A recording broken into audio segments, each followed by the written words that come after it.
नमस्ते मित्रांनो, लग्नाची बेडी या मालिकेच्या होणाऱ्या 23 सप्टेंबरच्या भागामध्ये आपल्याला असं पाहायला मिळणार आहे की इकडे सिंधू मधूच्या हाताला धरते, तिला फरफटत दरवाजाच्या बाहेर फेकते आणि चक्क तिच्या कानाखाली मारते आणि असं बोलते की या घरामध्ये जेवढी तू कारस्थानं केली आहेत ना, त्यामुळे तुला या घरामध्ये राहण्याचा हक्क आणि अधिकार नाही असं म्हणत तिच्या तोंडावर चक्क दरवाजा आपटते आणि सगळं काही रत्नपारखी कुटुंबातील लोक बघत असतात, परंतु कोणी सुद्धा सिंधूला काहीच बोलत नाही।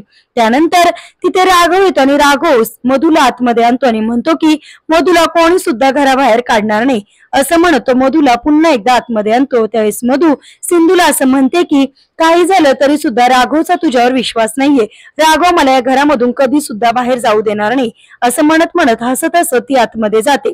त्या क्षणी इकडे राघव आणि सिंधू दोघं सुद्धा एकमेकांकडे डन करत हसतात, म्हणजेच दोघांनी सुद्धा मधुचं कारस्थान सगळ्यांसमोर आणण्यासाठी एक पक्कड प्लॅन केलेला असतो आणि त्यानुसारच सगळं काही चालू असतं।